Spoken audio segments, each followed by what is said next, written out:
What is going on, Laser Focus Solutions Media? Christopher Godwin, your host, coming at you on a Saturday evening from the remote location. That's right, coming at you from Middletown, Delaware, HomeGoods Parking Lot. Why? Because the fiance's in there shopping. So, wanted to give a recap on today, and if you listened to yesterday's video of how stressed I truly was about this next week coming up, and it's not a bad problem. It's just things we have to continue to push and work through and just navigate, right? But we pulled in 2 jobs today. So we went to work today, and we went back to the drywall job. We patched a hole in the garage ceiling, The HVAC company, in order to put their mini split in, needed to make a penetration through, and so we had to go ahead and patch that and get it back to where it could pass final inspection. Also went upstairs, painted 2 coats on the ceiling, 2 coats on all the trim, the casing, all that. And then we went ahead and I'll tell you, this is where I love what we do. We had the opportunity to lay out, almost like a catering company would, all the painting supplies for the client, because they would like to experience a family get together of painting the room, right? And they're not sure how successful it's going to turn out. They just want to have a little bit of fun. So I told them, listen, no matter what, we got your back, right? So do as much or as little as you want, make a mess, we'll clean it up, whatever, we'll figure it out. But I'd much rather have that and share, this experience than say, oh no, well, I'm the contractor and I'd rather you just stay out there inside your house and I'll paint. You don't get to touch my brushes, or you don't get to do this or do that, which some companies do, right? And, it's a fine line, right? I mean, it could potentially cost me a little bit more work if they do dabble in a little bit of paint on the trim, a little bit of paint on the ceiling or whatever. But, hey man, it's paint, So I'm not worried about it. I'm much more interested in building a bond and relationship and hearing about their family development and growth.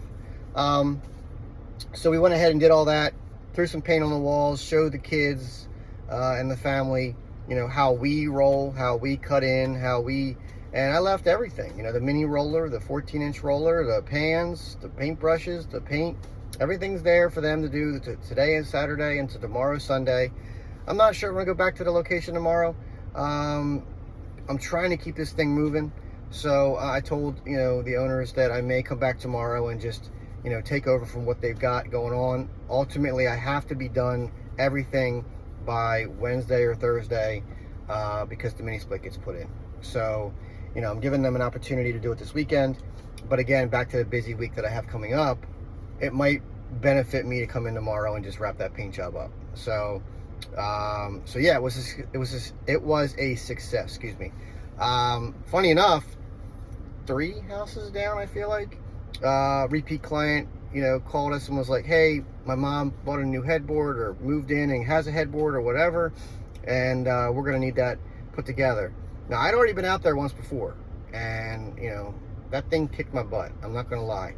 The headboard and the brackets that were kind of given to me in a bag, in a box, just didn't make sense to me. So I did do a little bit of research, was unsuccessful.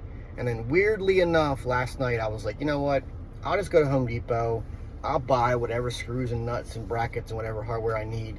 And the challenge was, this isn't your typical headboard mounting to a frame, because this is one of those beds that lift, and I don't know the exact name, sleep number or whatever the heck it is, the movement bed. So if I mounted and I can't use 2 hands because I'm holding the phone, but if I mounted the bed frame to the headboard tight, then it would bind and it would not allow the bed to go up. So there needed to be some spacing. And that's where I was trying to think, how can I provide them with that spacing, but still give it integrity to where, it's stable and it's on there right. And I don't know what about last night. I literally just went, I wonder if those brackets aren't meant to go exactly to the frame of the outside edges. I wonder if there's somewhere inside the bed, when you're laying down on the bed, about shoulder height. I was wondering, because it was a really long bar and it had a lot of extension to it. So funny enough, got there and bang, it worked out perfect. So while we were there, my brother hit me up and asked me to come meet him. And I said, oh yeah, I'm leaving here in like 5 minutes, man. I'll meet you at my house.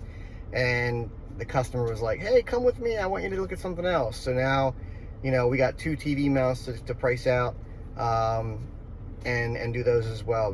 We've been given the green light to get those done next week. So, and that's what we do, right? I mean, I love those conversations. I love it when we get ready to leave and they're like, hey, while you're here. I also wanted to share that while I was working this morning or mid-afternoon, I saw on our local Facebook page where somebody posted, don't use this handyman company.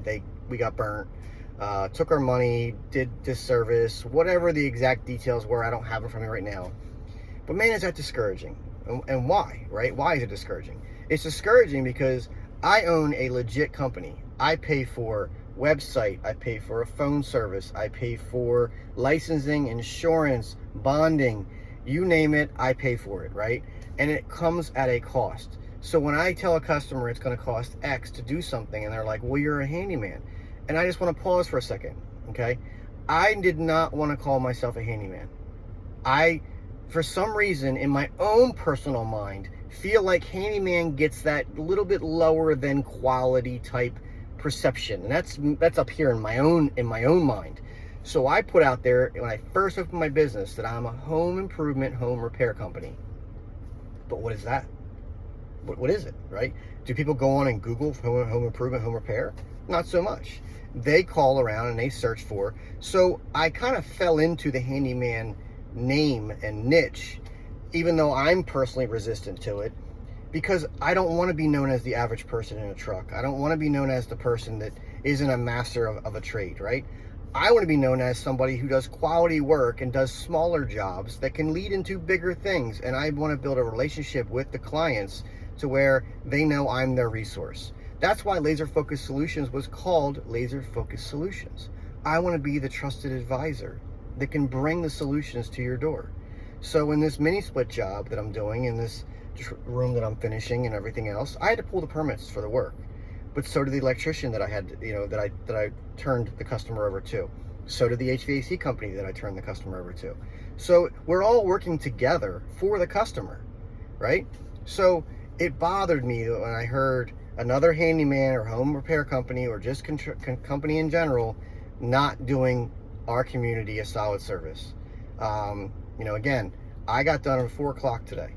I got home, jumped in the shower, relaxed for about an hour, and I'm trying to spend time with my fiance, and she wanted to run out to the store. So I'm doing this YouTube video because I committed to do them 90 days in a row, and I'm not going to miss because I'm committed to what I say, right? And it's bigger than just this YouTube channel, me doing this in the 90 days in a row. This is a testament of what I'm bringing forth, right? When my word is my bond, as they say. So, again, I'm debating on working tomorrow. Not sure. Definitely going to hit the church scene up in the morning, and then we'll figure out what the afternoon looks like. Or I might work Monday night, or Tuesday night, or Wednesday night. I don't know. But we're going to figure it out. I want to thank everybody for watching and tuning in, and we're starting to build something here from a YouTube channel perspective, right? I'm seeing the subscriptions go up. I'm seeing the views go up. I'm seeing the comments and the likes starting to hit.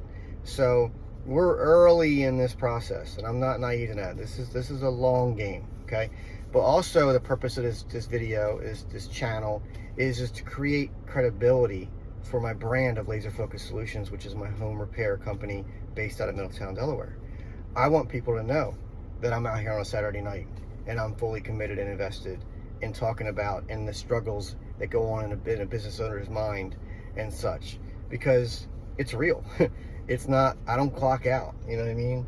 I got to start thinking about staffing people, and they're not gonna be wearing a Laser Focus Solutions uniform unless they're the right fit, the right culture. We're gonna do something, and we're gonna build something special. I'm in year and a half, I think, of the business, right? Full time, I should say. And just to be that early in the business and to be where we are right now, it's exciting. It's encouraging, right? Speaking of a year and a half, I actually, and I don't want to say I didn't have a drinking problem, because I didn't. That's a tough gray area to say. I didn't drink that much, right? But I also know that when I did drink, you know, I probably let my hair down a little bit. You know what I mean? But I'm on a 1.5 years plus of my sobriety, and you know, I'm proud of that, right? I'm proud of that for so many reasons. But man, does it feel good! And I did it for a variety of reasons, but mainly because I wanted to prove this laser focused solution thing that I'm all in. And I did not want to wake up with a cloudy mind or anything other than sharp, crisp thoughts. So that's why I went ahead and chose to do it. And I feel great, and things just keep clicking, you know. So I decided not to go back to my Friday night, Saturday night drinking here and there, and, you know, the occasional after hours, you know, drinking thing. You know what I mean? I was an Miller Lite beer guy, you know what I mean? But as I got older, as I got, you know, I guess wiser, maybe, I don't know, I just realized that it just wasn't, what's the point of drinking a couple, you know, here and there or whatever. So I don't, right? And I'm proud of that. So again, we continue to challenge ourselves, we continue to grow, we continue to push, and I feel like we're just getting started. I really, really do. I'm excited to see what we can do. And, you know, my goal for this year was to do $300,000. And that was a stretch goal. And right now I think we're just about at 150. So we're I wouldn't say we're behind. That's not a good word. But we got a lot of backlog, and a lot of things in the running, and a lot of things in the works, and a lot of repeat clients that are still reaching out. So, I mean, just to give you an idea, I had a client that I gave an estimate to 3 months ago, and he just messaged me on Messenger last night and was like, "Hey, I finally got around to approving that thing, man. Let me know when you can get started on it," right? I got another one. It's like, "Hey, can you get going?" And I'm like, "Yeah, I can get you in the second week of September, or first week of September, or whatever it is," right? So again, I'm going to end on that. I want to thank everybody for watching, tuning in, and I appreciate you guys letting me do this. Peace out.